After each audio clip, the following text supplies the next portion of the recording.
नमस्कार साथियों। एकात्मक शासन या एकात्मक संविधान वह संविधान होता है या एकात्मक व्यवस्था वह व्यवस्था होती है जिसमें हमें एक राज्य में केवल एक सरकार के दर्शन होते हैं।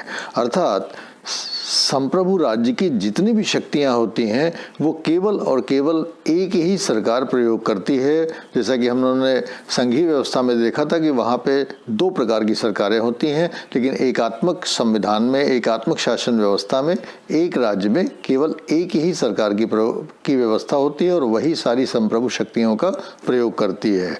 और जितने भी सबऑर्डिनेट यूनिट्स होते हैं, अर्थात अगर कोई निचले स्तर की अगर कोई संरचनाएं हैं उस व्यवस्था में, तो वो सारे के सारे कोई भी संविधान से अधिकार प्राप्त नहीं करते हैं। उन सारे के सारे इकाइयों को केंद्रीय सरकार से या सरकार से ही सारी शक्तियां प्राप्त होती हैं।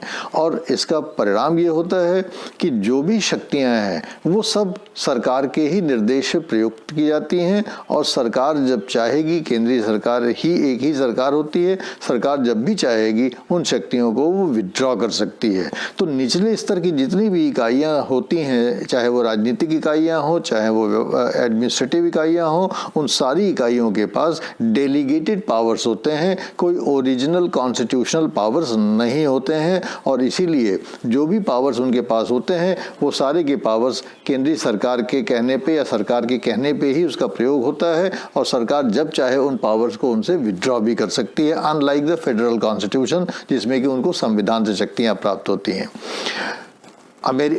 England, France, Italy, China, Spain, Saudi Arabia और अनेक ऐसे एक प्रकार के देश हैं जहाँ पे कि एकात्मक संविधान पाया जाता है। विश्व के ज़्यादातर देशों में आपको एकात्मक संविधान पाया जाता है और एकात्मक संविधान में एक सबसे जो खास, उसकी कुछ खास बातें भी होती हैं और वो ये होता है कि ऐसे संविधान में एकता बहुत महत्वपूर्ण होती है और उनकी अस्मिता बहुत महत्वपूर्ण होती है। जैसे कि फेडरल कॉन्स्टिट्यूशन में आपने देखा होगा कि यहाँ पे शेयर्ड यूनिटी होती है या शेयर्ड आइडेंटिटी होती है। जैसे अगर कोई भारत सरकार है तो भारत सरकार के साथ साथ पता चला कि तमिलनाडु की सरकार है, वेस्ट बंगाल की सरकार है, महाराष्ट्र की सरकार है, बिहार की सरकार है, हरियाणा की सरकार है, उत्तर प्रदेश की सरकार है।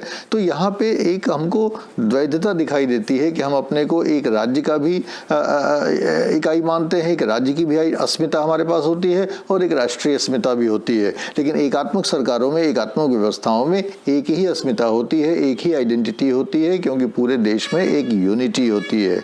और इसीलिए जो भी व्यक्ति रहते हैं एकात्मक व्यवस्थाओं में, उनके पास सीमित एक प्रकार से अभिव्यक्ति की शक्ति या सरकार में जो सहभागिता की जो प्रवृत्ति होती है वो कम होती है। क्योंकि फेडरल गवर्नमेंट्स में आपने देखा होगा कि तरह तरह के, जैसे भारत है उसमें पंचायत है, म्युनिसिपैलिटी है, राज्य सरकारें हैं, सबको संविधान से शक्तियां प्राप्त हैं और लोगों उनका प्रयोग करके उन शक्तियों का प्रयोग करते हैं। तो उनको लगता है कि वो पॉलिटिकल प्रोसेस में एक प्रकार से सहभागी हैं। लेकिन एकात्मक शासन व्यवस्थाओं में ऐसी व्यवस्थाएं नहीं होती। जो भी एडमिनिस्ट्रेटिव या पॉलिटिकल यूनिट्स होती हैं वो सारे के सारे एक ही सरकार अर्थात केंद्रीय सरकार के एक प्रकार से अपेंडेजेस होते हैं, केंद्रीय सरकार के एक्सटेंशंस होते हैं, आदेश होते हैं।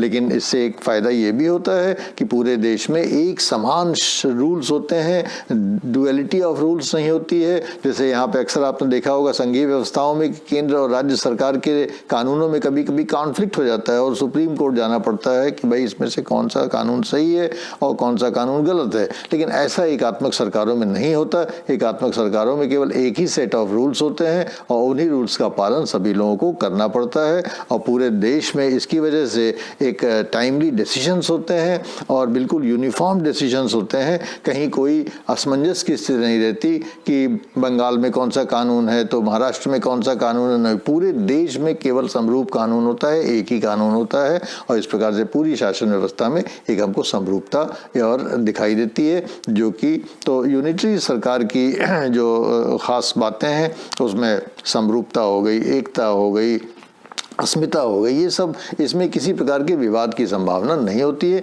लेकिन ये उन्हीं राज्यों में संभव है जहाँ पे कि विभिन्नताओं में कमी होती है, या कि जहाँ समरूप समाज होते हैं जिसमें नाना प्रकार की भिन्नताएं नहीं होती हैं, जिससे कि किसी प्रकार के क्षेत्रीयता या किसी प्रकार के रीजनलिज्म की आवश्यकता नहीं पड़ती है, रीजनल अस्मिताओं की आवश्यकता नहीं पड़ती है, रीजनल गवर्नेंस की आवश्यकता नहीं पड़ती है, और पूरे देश में एक ही शासन होता है। सामान्यतः ये छोटे देशों में ही एकात्मक शासन एक प्रकार से सफल शासन होता है। जहाँ पे कि बड़ा देश होता है या विभिन्नताएं होती हैं, वहाँ के लिए फेडरल मॉडल ज़्यादा यूजफुल होता है। Thank you very much.